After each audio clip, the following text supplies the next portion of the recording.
Mga boss, eto ipapakita natin mga boss. Ayan na. Aba, baka naman i-deny nyo pa yan.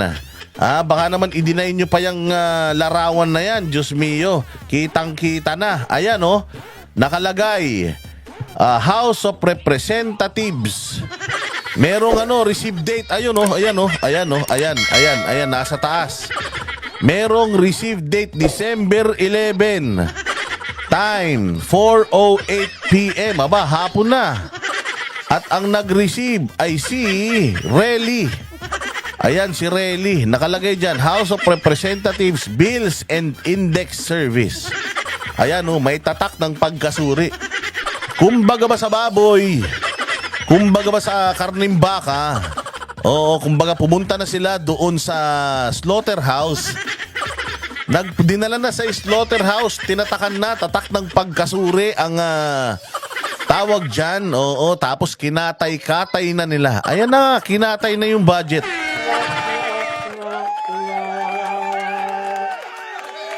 Eto ang nakalagay doon sa Nabilugan. Republic of the Philippines 19th Congress 3rd Regular Session. Conference Committee Report. Ayan the Bicameral Conference Committee on the Disagreeing Votes.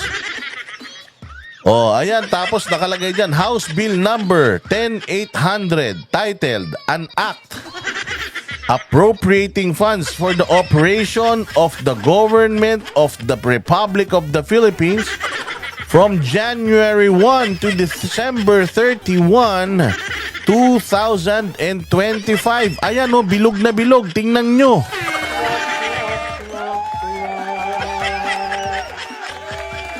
Nakalagay dito, having met after full and free conference, have agreed to recommend and do hereby recommend to their respective houses that House Bill number 10800 be approved with amendment as follows. Amendment as follows. Ayan nakikita nyo dyan sa baba. Ayan tatabi ko para makita nyo. Ayan nakita nyo may mga pirma. Ayan may mga pirma pinirmahan nila yung papel na yan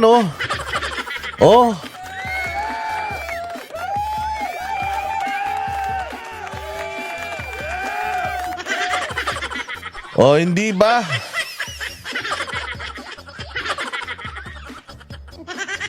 Nakita nyo? Ayan na nakalagay. Fiscal year 2025. General Appropriation Bill. Nakalagay dyan yung increase, yung decrease, at saka meron dyan yung net charge.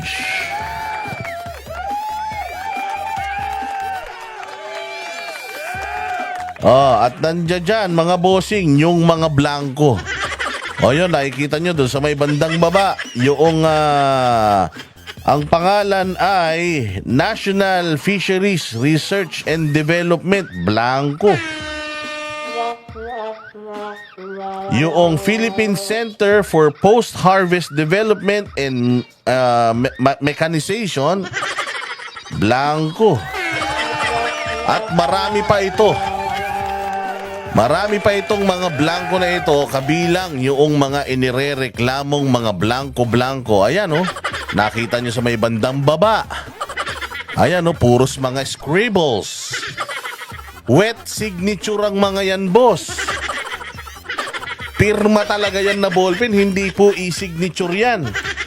Kaya kung makikita nyo dito, kakulay nung papel, yung kanilang pinagpirmahan.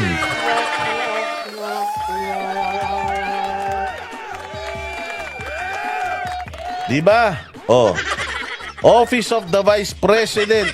Nakalagay dito, mali. Office of the President, nakalagay dito Office of the President, 10.4 billion. Tapos, nagkaroon ng increase na 5.4 billion.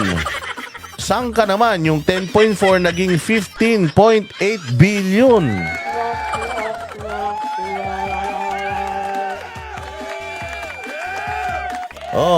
Nakalagay dyan, Office of the Vice President, walang increase. Pero dito, Congress of the Philippines, itong pinakamalupit. Itong pinakamalupit, 31 billion. 31 billion lang yung kanilang ni-request na budget. Nag-increase sila ng 18 billion 793 million. So lumalabas 50 billion 087 million yung kanilang take home. Wow, ang lakas. Mantakin mo times 2 yung kanilang baon. Ayan yan Ayan Congress of the Philippines. Ito, ayan may increase nakita nyo, ayan puros may increase. Anak ng tinapay.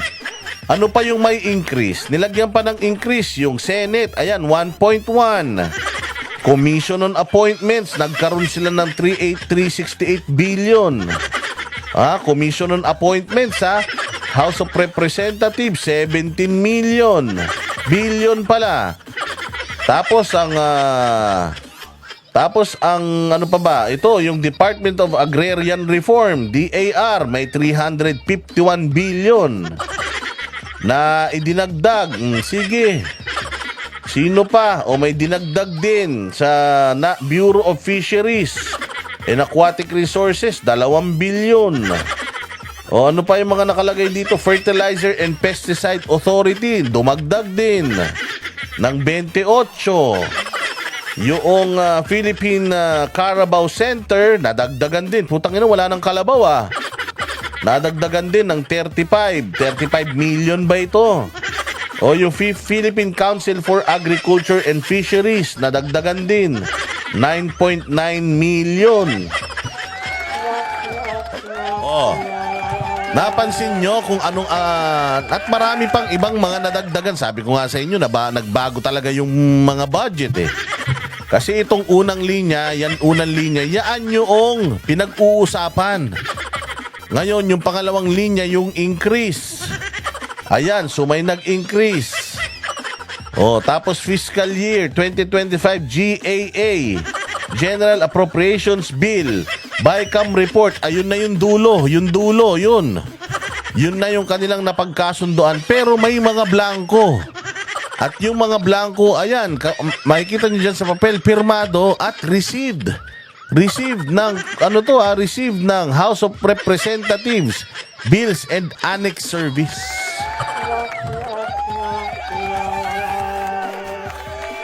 Paano nangyari yan? Saan nanggaling yan? Walang Diyo. Ano na nangyayari sa bayan natin pagka ganyan? Kapag ganito ng ganito, Diyos mio, kaya